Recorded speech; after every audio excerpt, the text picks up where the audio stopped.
माँ हूँ, धरती माँ। जीवन में जितना महत्व शिक्षा और ज्ञान का है, उतना ही बल्कि उससे भी अधिक महत्व इसका है कि शिक्षा कौन दे रहा है और किस उद्देश्य से दे रहा है।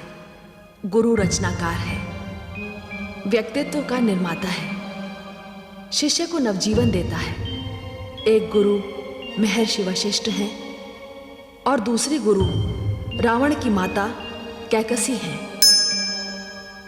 वशिष्ठ ने अपने शिष्य को ज्ञान का वो भंडार दिया है जिससे मानवता सदैव मोती चुनती रहेगी और उस भंडार का कभी अंत नहीं होगा। दूसरी ओर कैकसी ने एक ऐसी गुरु होने का प्रमाण दिया है जो न केवल शिष्य के जीवन बल्कि समस्त मानवता के लिए संकट पैदा कर सकता है।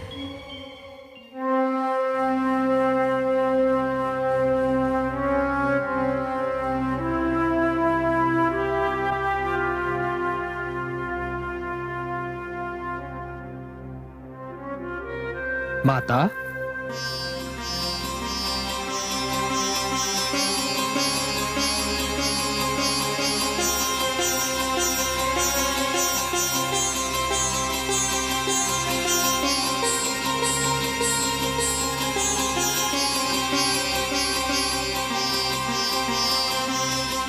आयुष्मान भव,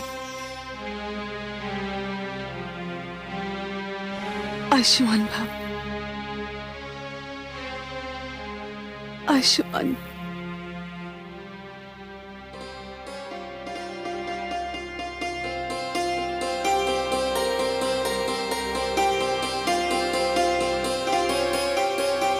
माता, हम आपसे विदा लेने थोड़े ही आए हैं। हम तो मात्र अयोध्या जाने की अनुमति लेने आए हैं। सदा सुखी रहो पुत्र। परंतु मैं तुम्हें यह भी नहीं कह सकती कि तुम शीघ्र लौट आना। माता, कहकर तो देखिए। नहीं पुत्र, नहीं। मैं तुम्हारे उस गुरु की पत्नी हूं जिसने अपने आप को कर्तव्य के लिए, धर्म के लिए और अनुशासन के लिए समर्पित कर दिया है।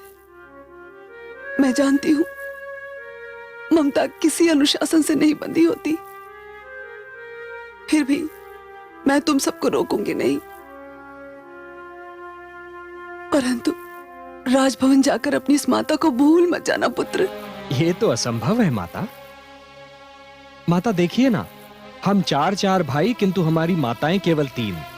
कितना असंतुलन। ईश्वर को भी ये अच्छा नहीं लगा। अब ईश्वर ने ये संतुलन ठीक बना दिया। आप जो हमें मिल गईं, हम आपका स्नेह कभी नहीं भूलेंगे माता। बस बस पुत्र, मैं धन्य हो गई। माता, हम आपसे कुछ मांगने आए हैं। तुम्हारी इस माता के पास क्या है पुत्र? शत्रुघ्न,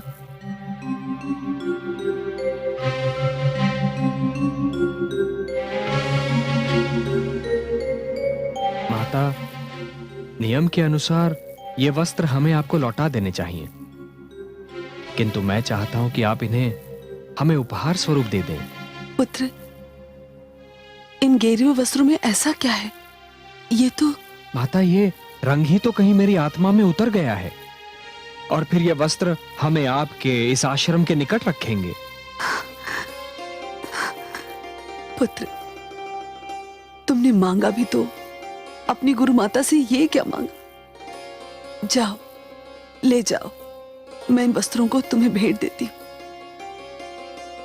और इसके साथ ही साथ मैं आशीष भी देती हूं कि ये वस्त्र तुम्हारे लिए सुरक्षा कवच सिद्ध हो।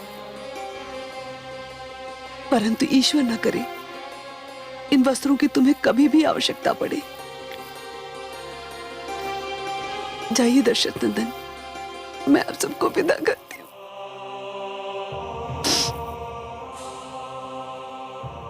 प्रणाम माता। आयुष्मान।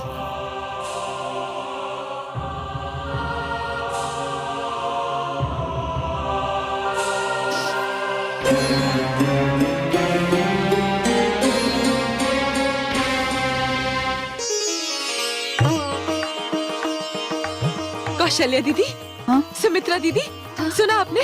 राम राजभवन लौट रहे हैं। हाँ, बधाई हो। मैं तो ये सुन के झूम उठी कि अब हम राम को प्रतिदिन देख सकेंगे। केवल राम ही नहीं, हमारे शेष 3 पुत्र भी आ रहे हैं। मैं तो चारों के लौटने की राह देख रही थी। हाँ, सत्य कहा आपने। वो चहल पहल फिर से लौट रही है, जो वर्षों से राजभवन से रूठी हुई है। मैंने आदेश दे दिया है कि समस्त अयोध्या उनके स्वागत के लिए तैयार रहे।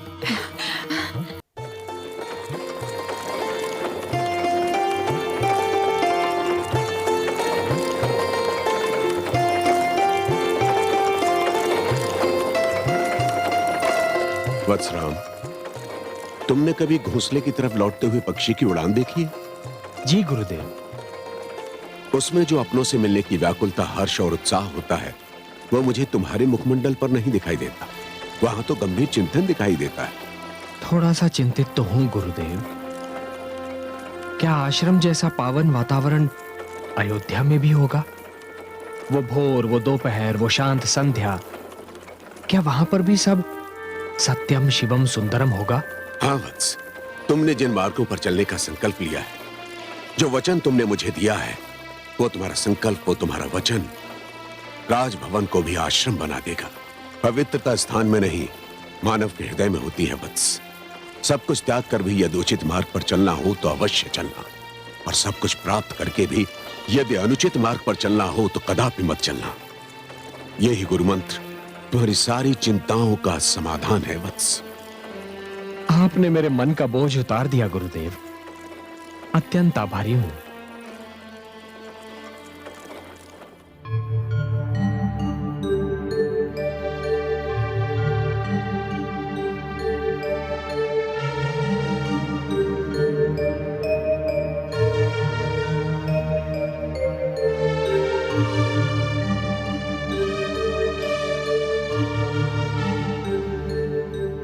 हे आदि पुरुष सूर्यदेव, आप तो अस्ताचल की ओर चल पड़े और मेरा सूर्य तो अभी तक नहीं आया। वो तो प्रातः काल ही गुरुकुल से निकल पड़ा था। महाराज, महाराज, हमारा राम आ गया महाराज। मेरा राम आ गया। क्या कहा महारानी? हमारा राम आ गया? हाँ महाराज, हम सबका राम आ गया। अभी अभी मुझे मंत्रा ने बताया कि हमारे राजकुमार राजभवन के मुख्य द्वार तक आ पहुंचे हैं। ओह महारानी कैकेयी, ये राम के आने का समाचार नहीं, दशरथ के प्राण लौट आए। इस महल रूपी सूखे सरोवर में दशरथ की स्थिति एक मछली के समान थी, और राम के आगमन का समाचार जल के समान आया। मैं जी उठा महारानी, मैं जी उठा। कौशल्या दीदी, कौशल्या दीदी, अचानक मैं अपने राम को कैसे देख पाऊंगी?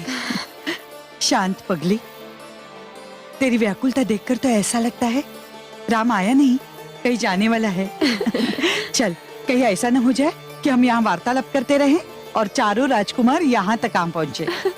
दीदी, मैं जाकर दासियों को कहती हूँ कि शीघ्र ही आरती का थाल सजा दे। हाँ सुमित्रा दीदी, और ना उनको भी काजल लेके बुला लो। कहीं ऐसा ना हो मेरे राम को मेरी ही दृष्टि लग जाए। महाराज दशरथ,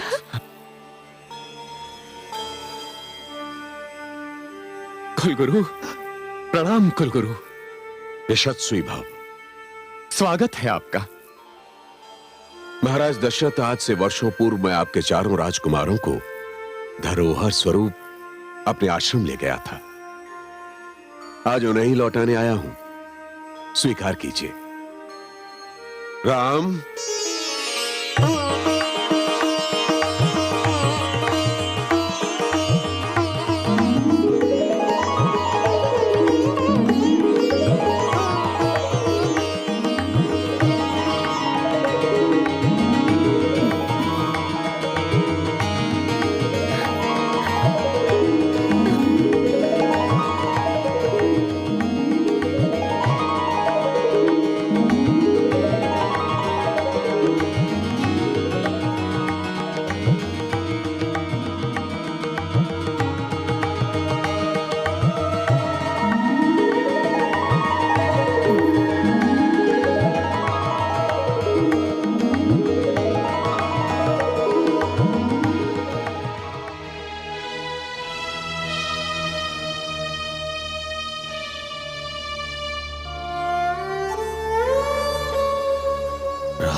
यशस्वी भव पुत्र।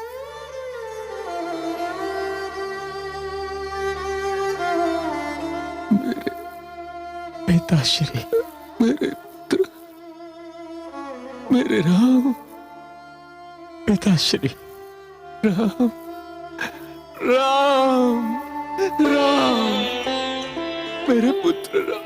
पिताश्री, पिताश्री,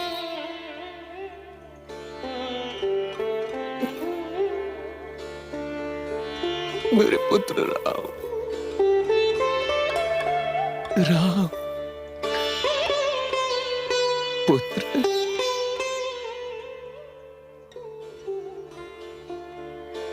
लौट आए मेरे प्राण। तुम क्या लौट आए? मानो मानो सर्प के पास उसकी खोई हुई मणि लौट आई हो। पिताश्री,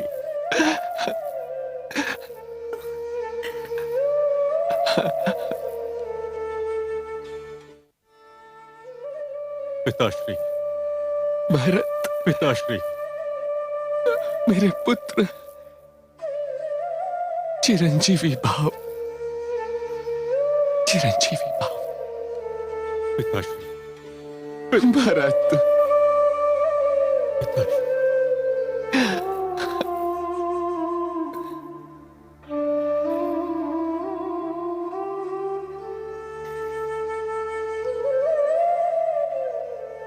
लक्ष्मण, पिताश्री, पुत्र, आयुष्मान भव पुत्र, पिताश्री, आयुष्मान भव।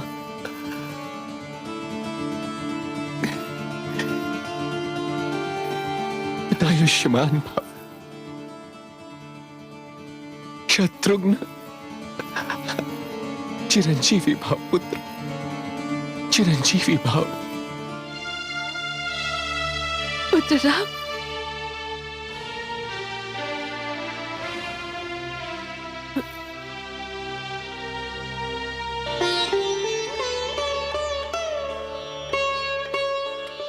माता, प्रणाम माता। आयुष्मान भव, आयुष्मान भव। माता, गुरुकुल में प्रतिदिन आपको स्मरण किया, कई बार नींद में भी आपको पुकारा। पुत्र, तुमने जब भी मेरा नाम लिया,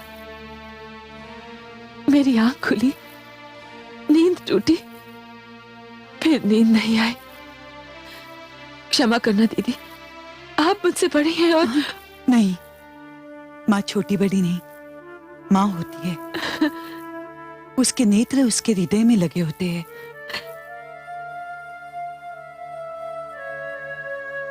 माता,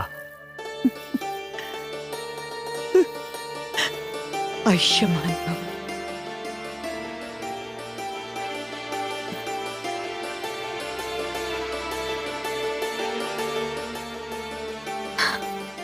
माता,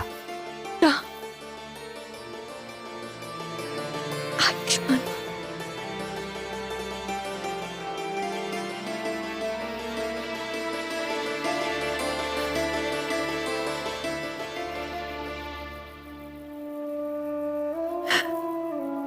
माताश्री, यशस्वी भव।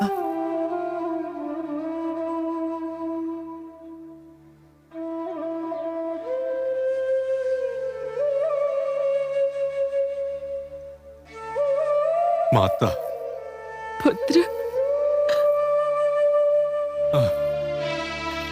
आयुष्मान भव।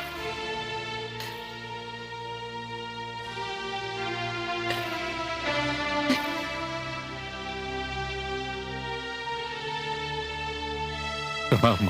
आयुष्मान भव।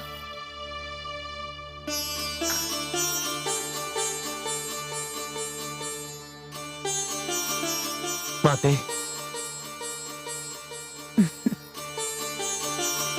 आयुष्मान भव। माते, दीर्घायु भव। प्रणाम माते।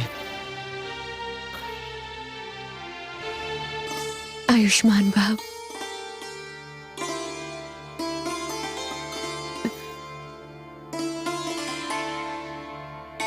आयुष्मान भव।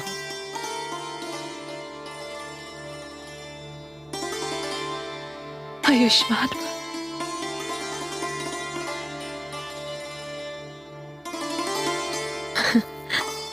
आयुष्मान भव।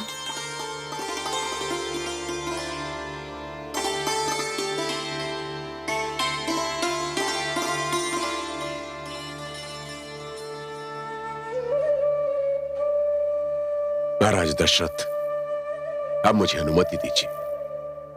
मैं आपके और आपके पुत्रों के बीच में अब बाधा नहीं बनना चाहता। गुरुदेव, रघुकुल पर अपनी कृपा दृष्टि इसी प्रकार बनाए रखिएगा। मैं आपका आभार किन शब्दों में प्रकट करूं, समझ में नहीं। इसकी कोई आवश्यकता नहीं महाराज। रघुवंश ने मुझे बहुत ही सम्मान दिया है, ये मैं जानता हूं। प्रणाम गुरुदेव। प्रणाम गुरुदेव।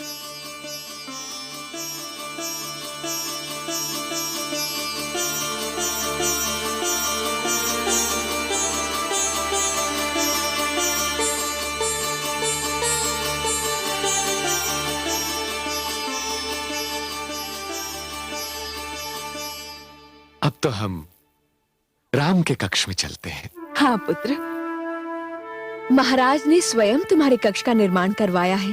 अपने हाथों से सजाया है। माता, सुना है कि 100 अश्वमेध करने से इंद्रासन प्राप्त होता है, किंतु यदि हर जन्म में पिता के रूप में इन्हें पाऊं तो इंद्रासन की ओर आंख उठाकर ना देखूं। चलो पुत्र, शिक्षा के कारण वर्षों तुम्हें अपने नेत्रों से दूर रखा, किंतु अब तुम्हें एक पल के लिए भी अपने नेत्रों से ओझल ना होने दूंगा।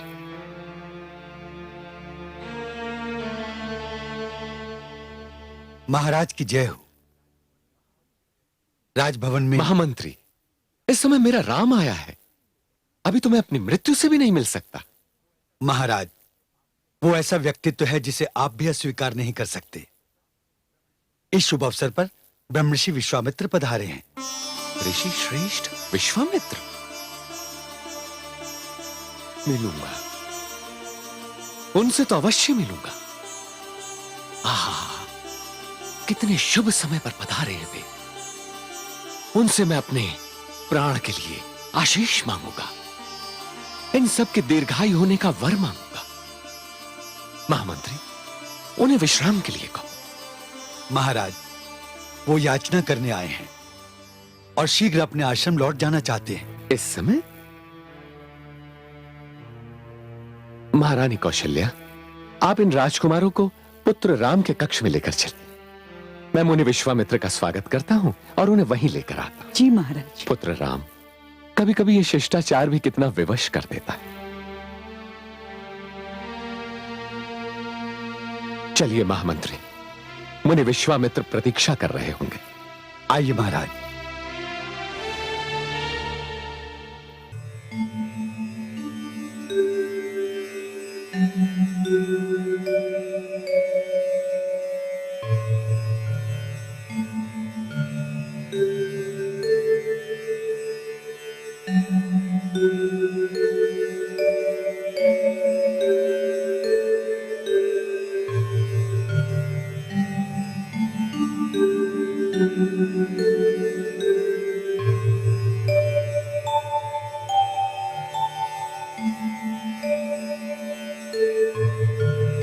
प्रणाम ब्रह्मर्षि।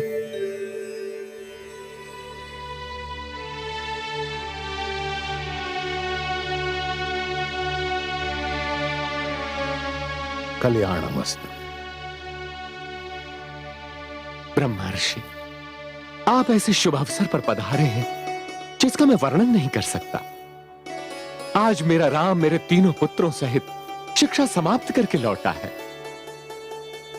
महामंत्री कह रहे थे कि आप शीघ्र वापस लौटना चाहते हैं। मेरी तो आपसे विनती है कि आप तब तक हमारे साथ रहें, जब तक कि अयोध्या में राम के आगमन का समारोह समाप्त ना हो जाए। अयोध्या नरेश, राम के आगमन पर मैं आपको बधाई देता हूं, किंतु मेरा रुकना संभव नहीं है।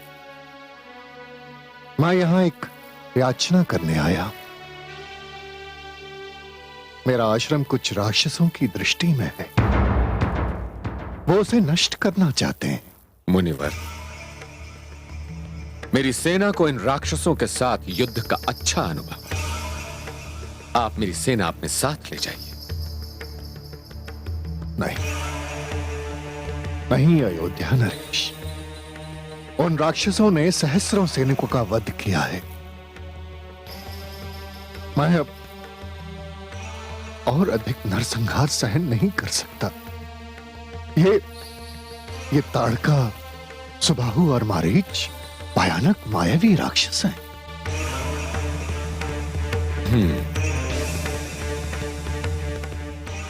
फिर तो मुझे आपके साथ चलना होगा। नहीं महाराज दशरथ, आपके पास मेरी समस्या का समाधान नहीं है, इसीलिए तो मैं याचना करने आया। मुनिवर, मैं रघुवंशी हूं। मेरे द्वार से आज तक कोई रिक्त हाथ नहीं लौटा। आप तो मेरे पूज्य हैं। कहिए, आप मुझसे क्या चाहते हैं? मैं आपके लिए क्या कर सकता हूं? उन राक्षसों के वध के लिए मैं आपसे आपके पुत्र राम को मांगने आया। मुझे राम दे दीजिए, मुझे राम दे दीजिए, राम दे दीजिए।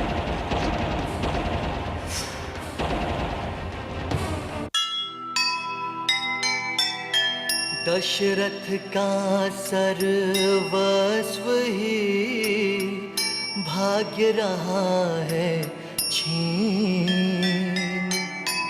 पानी से होकर अलग जिए किस तरह में।